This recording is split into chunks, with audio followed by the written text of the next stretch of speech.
What's going on, Packer fans? Welcome back to the Pack a Day podcast. I'm your host, Andy Herman, and joining me, you already know who she is. She's Rachel Hopmayer. She is from NBC 26, a sports reporter, my good friend. You can follow her on Twitter at Rachel Hopmayer, Hopmayer. Make sure to follow her. Rachel, welcome the heck back. How the heck are you doing?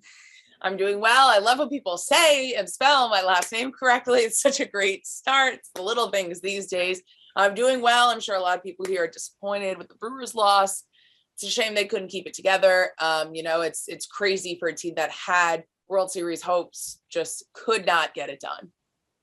Very frustrating. I don't have anything else to say other than that, as a Wisconsin sports fan, still very, very thankful for the Milwaukee Bucks to break up the usual monotony of figuring out a way to lose in new, incredible ways in the playoffs every single year. So huge thank you to Kevin Durant's big foot for stepping on the line and making that a 2-point shot and not a 3-point shot. And of course, to the Milwaukee Bucks for winning a championship, because that was a very welcome surprise this past season. But I couldn't help but notice you have a hockey shirt on. It is, of course, the start of hockey season. Do you have a hockey team? I know you've covered hockey, but what's your hockey allegiance? I have covered hockey. I was raised by the Boston Bruins. 2011, one of the best years of my life remains, but I was very fortunate to cover Washington Capitals for a few years as well, covered their Stanley Cup championship season, parade, all of that jazz. I do love hockey as much as I love football, and it's crazy that I really don't get to experience that as much in Green Bay. No, but would love to, connect with anybody. I hope people comment, hopefully they love the perfection line or they hate it. That's the only options. There is no middle ground when it comes to the Boston Bruins and especially these three, but happy hockey season to all. Yeah, it's exciting that it's kicking off. And now that Brewer season is done, at least something else to watch and look forward to. I have the weirdest relationship with hockey. I don't have a team. When I was growing up, obviously the Red Wings were dominant. And again, there's no team in Wisconsin. So that was a team. I loved Mario Lemieux in Pittsburgh. So they were always a favorite. I've loved the Sharks. I have teams that I really like. I have teams that I really dislike, including the Chicago Blackhawks. That's probably 1A, the Colorado Avalanche, because them and the Red Wings at the time were always, bitter rivals. I still can't stand Joe Sakic to this day. But the biggest thing that I couldn't help but notice this past year, I have never had a relationship's the wrong word, but I don't even know how to describe it, but a feeling towards an announcer as Doc Emmerich. Attachment. Oh, you went to the right girl. Because so for me, and I know obviously everyone, we're going to get to the Packers in just a second, but for me, obviously I'm not a huge hockey guy. I don't have a team that I follow. So I tune into the big games, right? I tune into the big games. Hockey playoffs are absolutely amazing. There is nothing better than a Game 7 hockey game in overtime, period, in sports. It's just the greatest thing in the world. But I'm used to hearing hockey through Doc Emmerich. Yep. And first of all, he's to me the greatest announcer of anything of all time. Just period. He's that good.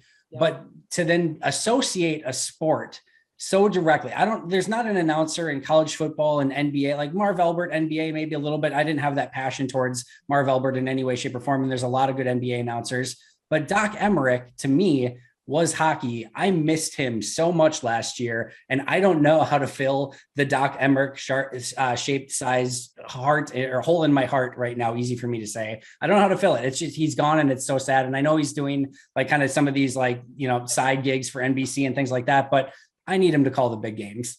It's really tough. You have come to the right girl about this. I was very lucky to learn a lot of the business alongside that man. He's an incredible mentor, an incredible human. And to me, absolutely, like you said, it the best announcer of anything of all time. He was the first announcer to even go in the Hockey Hall of Fame, a person not even associated with playing or working the sport, right, just defining the voice of the sport. He is a legend in his own right. I love that he's living a happy semi-retired life, but God, nope, really I'm not happy for him at all. He needs to announce hockey games.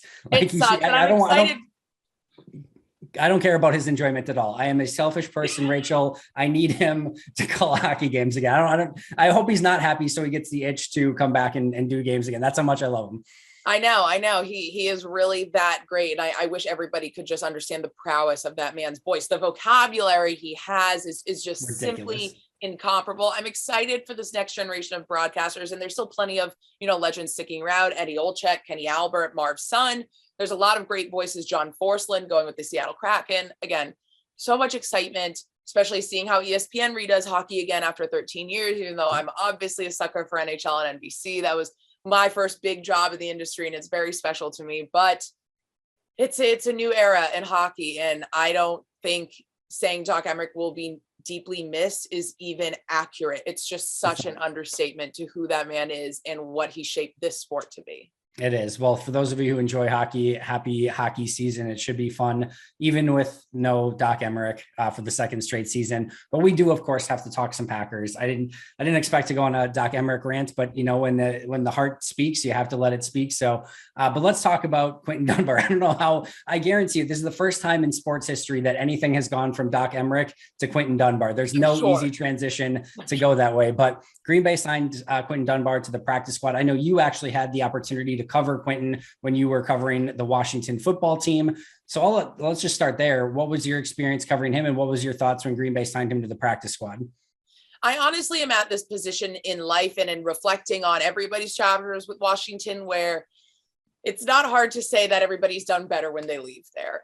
We see Preston Smith here. We saw Zadarius was previously at the bank, and now he's here as well. So I'm excited for Quinton Dunbar to hopefully get some chances as kind of a veteran with some practice squad, ideally upward mobility. At the end of the day, I think, he's a guy that loves football and can play the game really well in the right situation. We've seen him pop around some practice squads in the last few years, but I look at the opportunities Green Bay has provided for players and giving them fresh starts and new schemes. And I hope that can be an option for him as well while Jair rehabs. Yeah, I think, right now Green Bay just needs fresh bodies at the position, period. Jair's out. Kevin King could be out for some time. So I think adding a player like Quinton who has the experience, he's played with Joe Barry in that defense. I think it makes a ton of sense. It is I don't think it's a super high reward move, but it's a smart move with insanely minimal risk. You add him to the practice squad, see if he still has anything left. He's one of the odd ones that, in a way, so he had a nice season, a nice career in Washington. And then his last year in Washington, balled the heck out. I think he was Pro Football Focus's top cover corner, like one of the top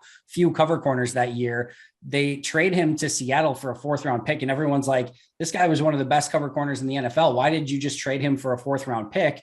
Joke, I guess, is on everyone else because he goes to Seattle, struggles mightily to begin with in their system, and then gets hurt, eventually goes on IR, doesn't come back, signs a free agent deal in the offseason with the Lions, doesn't make it past training camp, goes to the Arizona Cardinals for a cup of coffee on their practice squad, gets released there. So I think it's worth noting here that this is a player who struggled really mightily last year in Seattle, couldn't make it. I mean, in Detroit, of all players, who is, just desperate for any talent at any position, couldn't even find a spot for them on their roster. And then of course, Arizona, who is, trying to compete, they couldn't find, even keep him on their practice squad. So there's definitely some work to still be done from Quinton Dunbar. And I think the question remains is what does he still have left in the tank at this point? But again, there's zero risk in this signing. And the fact that he has that familiarity with Joe Barry, I think the signing makes a lot of sense. Yeah. And I think that's going to be the key to it, especially Joe.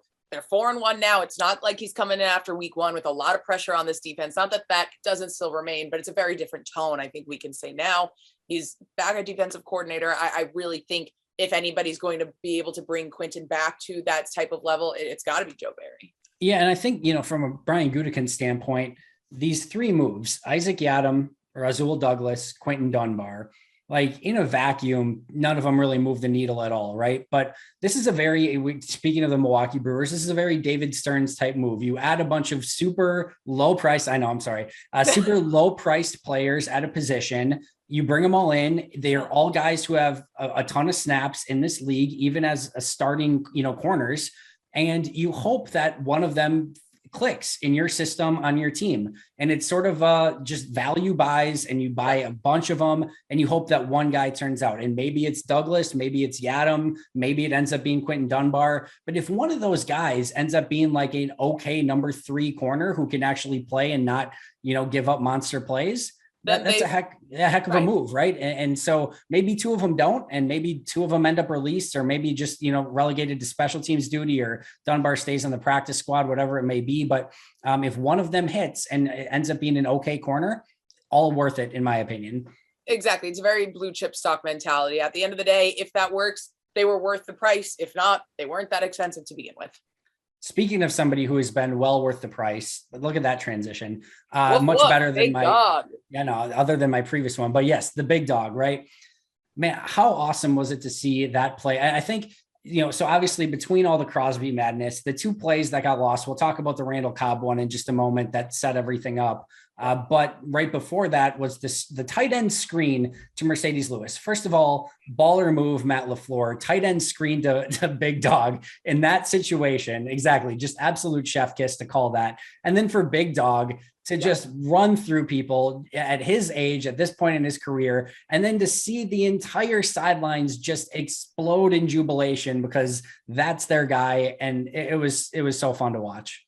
It's just, I mean, he bulldozed, he murdered, he massacred, he disrespectfully stomped their face in. It was glorious to see the revered, honorable Marcedes Lewis tear that down to shreds with his bare hands. The screen was an amazing call. Impressive, honestly, at that point. Yep. And the way the sideline is, as energized as fans are when the big dog can make a play like that, it's just awesome to see because they know that he can do these things. And when they pull it out at the right time, it's just really special. I mean, again, just bulldoze, murdered, massacred these defenders. It's just like, wow, that was beautiful, glorious, bloody murder.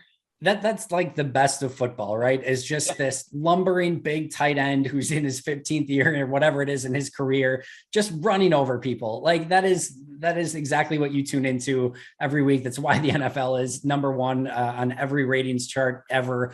But I think that the crazy thing, right, is like Marcedes Lewis, you go back to, this, like he's a glorified offensive tackle at this point, right? Like he is a blocker through and through. There's a play last year where he gets the ball and his run after the catch looked like he was like, one injury away from needing a walker or a cane or something. And, for him at this point in his career to have that sort of play in that moment, to set up the team to be able to go down and kick a game winning field goal. And you could see again how his teammates responded. Just awesome. And a guy who does everything so that the players around him can succeed. So he's not the one getting the glory. He's not the one getting any of that, right? He's doing all the dirty work. There are very few times that fans are going to truly appreciate how many times in a game he mans up a defensive end or outside linebacker one-on-one on his own. I've talked about it numerous times where there will be times where they're like double teaming where there's actually one this past game. So Marcedes Lewis, and I forget, it was somebody else is blocking a player and the other player's like getting ready to help double team. And Marcedes Lewis is just like, I got this. Don't worry about it. I don't need your help. I'm Marcedes freaking Lewis. So for him to be always the guy that's doing the dirty work and then to have him have that moment, just awesome stuff. I know when he was reposting some things from his teammates about it, Marcedes had posted something on his story about feasting on the breadcrumbs and being allergic to the main meal. And it's just that mentality that he is at peace at this point in his career where he is doing that type of dirty work and then gets these explosive breakouts at the right time is just, it's everything you want to see in an old time lunch pail, blue collar football player. And it's a special thing to see. I hope fans appreciate it truly, because it's certainly not what you see out of a lot of tight ends today, the way this is being played. And I don't think it's going to be the future of the game. And on a team where like 90% of the productivity is going to come from Devontae Adams and Aaron Jones, for him at his point in his career to be able to lead by example to everyone else on this roster of, hey, we're going to do the dirty work because, Devontae and Aaron are going to feed and, everyone else will get those breadcrumbs along the way, but their offensive success means more first downs, more productivity for everyone else. The more we're on offense, the better. The mentality is huge, and you can see it spread to players like Alan Lazard, MBS, EQ, Randall Cobb, AJ Dillon, Kylan Hill, and the list goes, Josiah DeGuara, the list goes on and on. Those guys aren't afraid to get their hands dirty and do that dirty work, pick up the breadcrumbs and let the main guys feast on Sundays and Mondays. 100%. Yeah, he is definitely, Marcedes Lewis is the blueprint to this chippier utilitarian offense that you've gotten to see this year with Lazard, EQ, Tunyon picking up his skills. Like Marcedes Lewis is the blueprint. They can both emotionally and physically look at that man and say, I want to emulate that because it's for the betterment of this team. And again, that's just not something you see so specifically laid out in this type of game anymore. I think it is safe to say that Packaday is pro Marcedes Lewis eating well. Always and forever. You know, he can play 2, 3, 4 more years. However, like he's just, he does all that stuff and he's such a great blocker. He can play as long as he wants. And as long as he's able to do some of that dirty stuff, like absolutely say playing as long as you want. Let's talk more about that other play on the drive following that Marcedes. That other play by another old play. Guy. Oh, by the way, by another old man on the Green Bay Packers who has found the fountain of youth. Like, and I get when you go from the Houston Texans to the Green Bay Packers, you're probably going to have a little bit of a boost of adrenaline and energy, but the way that he's running his routes, the way that he's separating, the way that he's making contested catches, and I'll say, watching the film closely, this isn't just a player who's making these plays when thrown to. He is running routes and separating well throughout the course of the game. And his productivity is only going to go up if that continues to happen. I got worried for a minute because he kind of limped off there for a second in this game, but then he came back and he was just fine and obviously made that clutch play at the end. But that play at the end is no gimme. And that is a contested catch that could have gone in a million different directions. The ball was gutsy and right on target, but also a little fluttery and also a little, hung up there a little bit. Cobb goes and gets it, doesn't quite get the first down, but sets up Mason Crosby for the game winner. Without that, they're probably at best playing for a tie. And 500%. That's a winning football game play from Randall Cobb. I know that's why Rodgers wanted him on this team. I'm sure there's a couple of different reasons, but he, as I tweeted out the other day, he has paid for himself 10 times over already. Ladies and gentlemen, this is exactly what Aaron Rodgers was thinking about this summer when he moved the chess pieces around, maybe telepathically, to make this happen. He wanted Mr. Third Down, best friend back, making that 15-yard catch on 3rd and 16. Again, you don't get the first down, but you do set up Crosby for the kick. And at the end of the day, he barely played, in the first 2 games, but now through week 5, he's 3rd on the team in catches and 2nd in receiving yards. Like, it's almost mind-blowing how he's racked that up when you look back at the tape. But at the end of the day, this is what the quarterback wanted. The chemistry is there. It's like they haven't skipped a beat at this point. It isn't. And, I think this is a part of what Aaron Rodgers talked about. We just went on a tangent about Marcedes Lewis and Randall Cobb. Green Bay forever has been more, hey, we're going to let those 30-year-olds walk and we're going to bring in the new replacements. And that's worked out a lot of times as well. And I'm not, bringing down Gutekunst or Ted Thompson because that philosophy has worked pretty darn well in Green Bay. But I think it does go to show that there is a place and a time for specific type of players like a Randall Cobb, like a Marcedes Lewis. I think that's what Rodgers was talking about in the press conference, letting guys go like a Charles Woodson. It's not just that, maybe their play is declining a little bit, but their mentality and their veteran leadership and those sort of things that they bring to the team and just those smart plays in key moments. Yeah, through the course of a 17, 16 game season at the time, 17 game season now, some of these players might be a little bit older. They might not be able to give you 60, 70 snaps a game. They might not, have that same level of intensity on every single play, but in those key moments in playoff games and those sort of things, those are the type of players that can really make a team go. And we're seeing it right now from guys like Marcedes Lewis and Randall Cobb. 100%. It's the intangible factor at the end of the day. I, general manager Rachel Hopmayer, am more than happy to give a guy an even extra day of vets rest a week if it means that guys are learning from him, if it means that he's inspiring the next role. And you look at, as someone that didn't grow up in Packers country, you look at what the character and the legend and everything of the Green Bay Packers is, it does rest in those veterans. So the financial philosophy of going for that younger talent as the years go on and as the analytics drive you that way, I totally understand why they've been driven to that. But this is kind of key to Packers character. And I hope everybody involved in the situation is learning lessons from everything, because at the end of the day, this is a success story that went against, I think, what we could say many of the office was looking to do.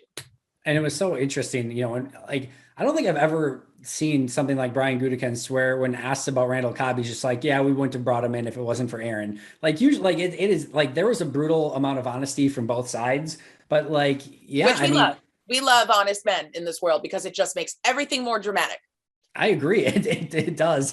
But also like, Yeah, I think, if you have to learn something from this, right? Even if you're Brian Gutekunst, who's been, listen, I've got the Packer way by Ron Wolf set right over here. I love it. It's so smart, and it's been handed down from Ted Thompson to Brian Gutekunst, and they have a philosophy, and it could be a million times worse. There's a lot of teams right now that are going through some real crappy stuff. Look at the Jaguars, look at the Raiders, look at Oh, we'll get there. a variety of teams, right?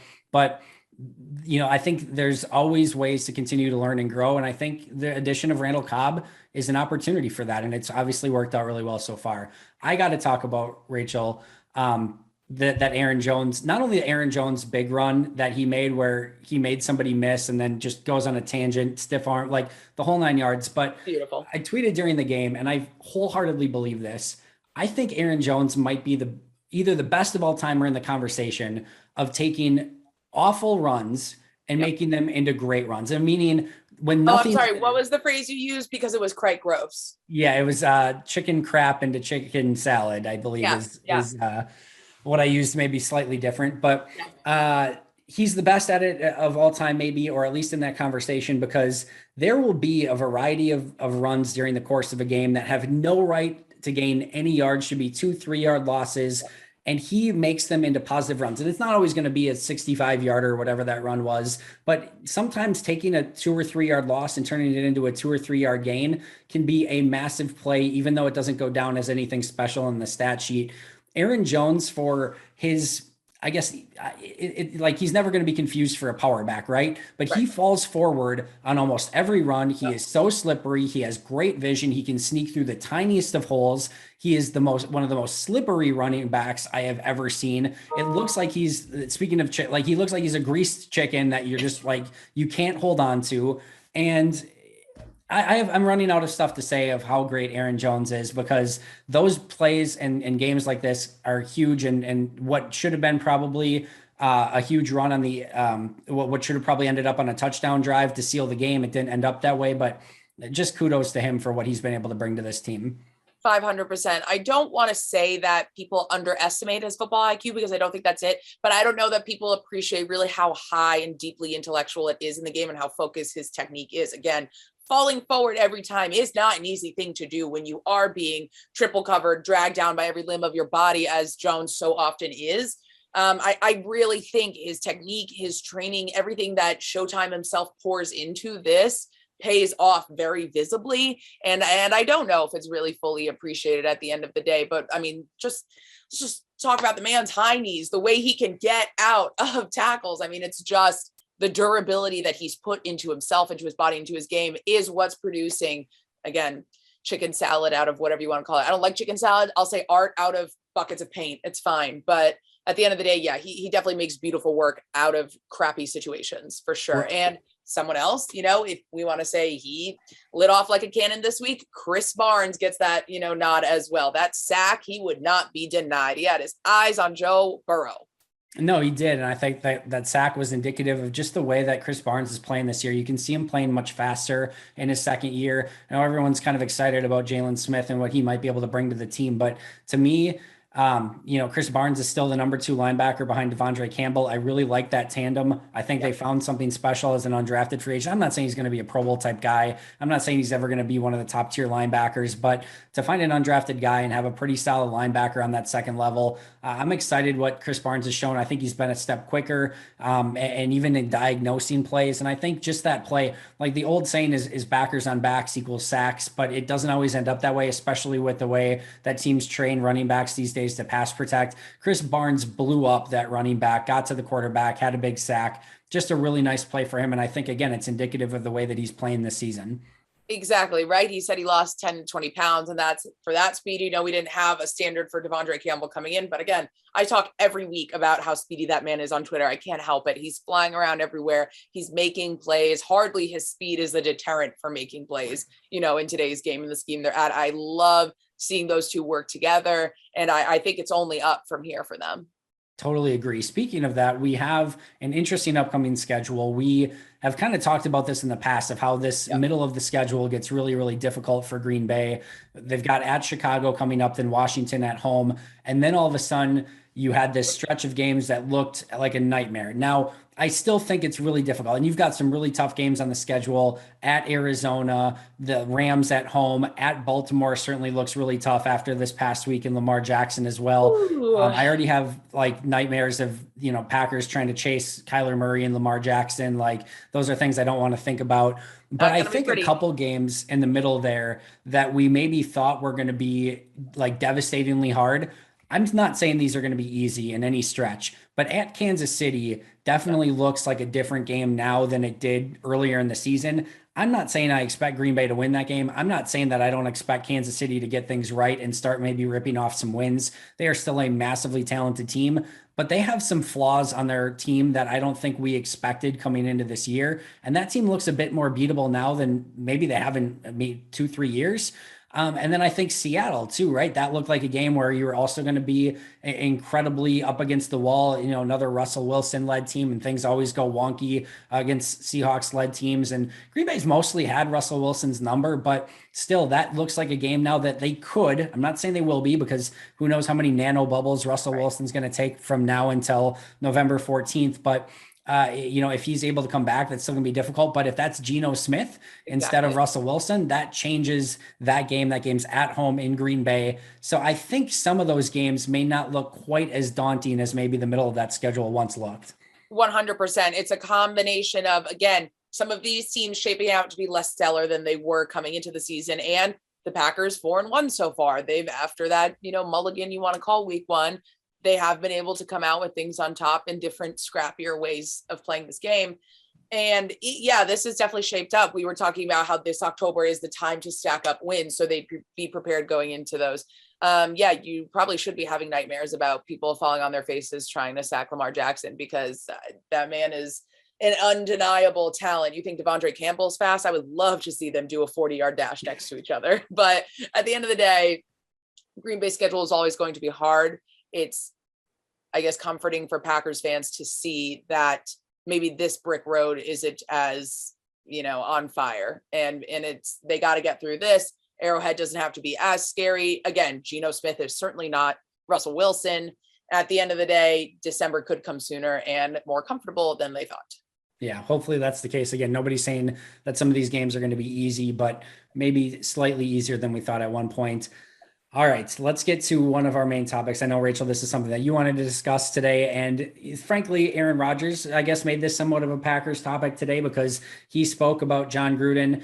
His quote was, he said, "Those opinions don't have a place in the game. That bleep doesn't fly." He didn't bleep it, of course, but obviously I'm just going to start off by saying I agree 1,000,000% with Aaron Rodgers. That stuff doesn't fly. It has no place in this game. I think the frustrating thing for me, while there's many, is that the need for some people to want to defend John Gruden, whether it's saying, well, it was 10 years ago, or, this stuff happens all the time, whatever the case may be. Part B, this stuff happens all the time, is part of the problem and why, it needs to get erased out of the game. Part A, whether it's 10 years ago or not. And again, the other constant thing that, people defending it want to say is like, what, you were perfect 10 years ago, you never made mistakes? No, of course I made mistakes. Rachel made mistakes. I made mistakes. You made mistakes. We all made mistakes. The difference, at least I'll speak for myself, is that my mistakes were never hate-filled towards a group of people or multiple groups of people. And that's what's so frustrating. And when you're in a position of leadership, and I know whatever his job was at the time, I don't care. But when you're in that type of position, those sort of things can't happen. And I believe that, the right thing was done by him resigning. I believe he probably would have been fired had it not, come to that. And I think the one thing I will say is, I don't even want to talk about like cancel culture or anything like that. I think for the most part, cancel culture is people getting fired for doing crappy things. And that's not a culture. That's people getting fired for doing crappy things. That's the consequences to your actions. Your actions, right? Held accountable. Right. But I do think that we need to figure out a way, because here's my thought on this. I think when we just wipe our hands clean and say this person's terminated or fired or whatever, and I'm not saying John Gruden shouldn't have been in this case. That's not what I'm saying at all. But my guess is that the person in that situation probably feels more defensive towards everything and doesn't have a mindset towards what can I do better to fix myself moving forward. Yep. And I feel like we do need to do a better chance or a better job of finding a way to give productive second chances. Now, I'm not saying even that John Gruden deserves or as at this point earned a second chance. But what I'm saying is we need to have a way to be able to provide that, because again, we as people all suck. Humans are the worst, and we're all going to make mistakes. What I would love to see John Gruden at some point be a part of the solution to this problem rather than a larger part of the problem. I would love for him at some point to be able to go team to team with his influence in the NFL and talk to NFL teams about tolerance and acceptance. If I had a dream scenario that would result in all of this, I hope that John Gruden gets, is able to find a job where he can talk to teams about tolerance and acceptance, about how he made mistakes, how he learned from them, and how other teams and players can learn from those mistakes. And then that's how we grow and get better as an individual. That's how we grow and get better as in the NFL. That's how we grow and get better as a society. So whatever happened was crappy and should have been admonished. And I'm again appreciative of the fact that he is not the coach of the Raiders right now. I am hopeful that something productive and positive can come out of this, because I think in an ideal world, that's the solution that we would ultimately see. I think there's a lot of things to pick apart here. And at the end of the day, you're naive to think that this is the only human that speaks and thinks and acts and puts this on the record in the National Football League today. Agreed. And at the end of the day, John Gruden sent these emails because he had a sympathetic ear in Bruce Allen. And these emails are only a tiny smidgen of a result of the National Football League's investigation into Dan Snyder. And you have to think about the fact that this is what's coming out. Not anything about Dan Snyder, the man who writes the checks.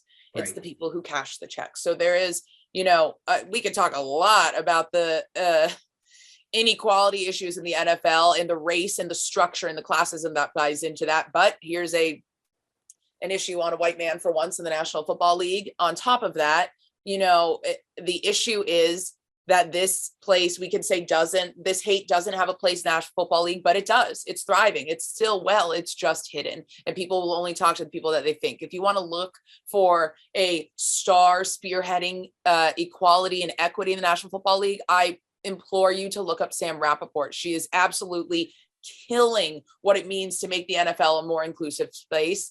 She works right alongside Roger Goodell and makes a lot of amazing things happen for women and minorities in the National Football League. And it's really exciting to see that this sport could one day finally be an equitable, inclusive space. And, for those who don't think there's anything wrong with these emails or don't want the National Football League to be an equitable, inclusive space, I implore you to ask yourself why. What do you benefit out of it just being a boys' club? Because nobody else does. And that's fine if you want to think for yourself. But at the end of the day, I think there are a lot of people that can prove that sports and football especially are better with women and minorities, and people all over spectrums of anything you want belong in sports and make it a better place. And it's just a lot more fun that way. It is. And I think, the NFL still has a diversity and inclusion issue, and we need to see more diverse, head coaches. We need to see more diverse referees. We need to see more diverse everything. And I think that's where it's often celebrated when a new head coach or a new GM comes in and has all these bright new ideas, and it's not the same old stuffy ideas that's been going on in the NFL for 40, 50 years, whatever the case may be.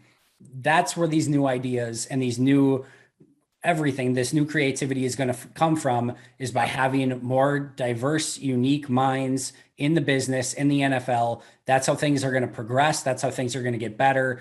And I think that's where it needs to get to. And also, hopefully, by the way, we can kick all the crap out where like this stuff sort of happens. So I think the more that you can have diverse minds and ideas and people in the organizations, again, hopefully people can start seeing eye to eye, more ideas can be shared, more creativity is gained. This is the sort of the classic diversity and inclusion playbook, and why so many of the top businesses in the world period right now are trying to find more ways to become more inclusive and more diverse, because the most inclusive and diverse companies in the world right now are the most successful ones. That's where we need to get from an NFL standpoint. 100%. And this isn't NASCAR. I'm not saying you have to change the structure of football, just like they've changed the structure of races to get better. You've already got the Shanahans and LaFleurs and McVays doing that for you. But What you need is more Black quarterbacks, more Black GMs, more Black owners. You need gay quarterbacks. You need all types of people to make this sport a better place,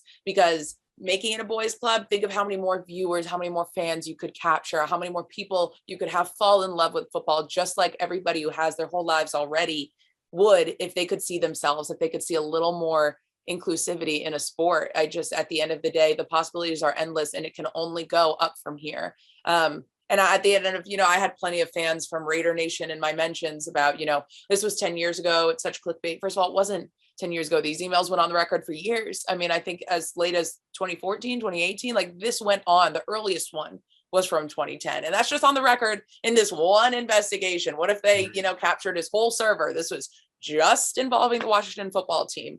When you just think about the issues this presents, like if you love football, then you want everyone to love football, and everyone loving football means making it less of a boys club and just making it a football club. Couldn't have said it any better. That's why I love having you on, love your mind, appreciate you a ton. Anything else you want to go over? Anything else? Should we end on John Gruden? Should we touch base on anything else fun? Anything else you got going on that you want to plug? Fun and exciting. Did you enjoy Door County? Did you enjoy Door County? Did you get your donuts? Was awesome. Door County was awesome. I kept checking the comments on our last video throughout the day to see where we should go. Got some great apple cider donuts, went to some wineries. I mean, man, where else in the world can you just get cherry wine in your backyard? It's such a cool experience. I know I've got to bring some out of Wisconsin to some family and friends, but it was a beautiful day. I think the foliage is finally peaking this week. Of course, we went last week and it was kind of here or there, but it looks like colors are really changing this week. So if anybody can, I implore you to get to Door County, send us some pictures. That'd be super fun. I'm just excited. I love fall. I love football season. I'm really excited for the Washington game. It feels weird having 2 away games. I think it's just more fun when things are at Lambeau.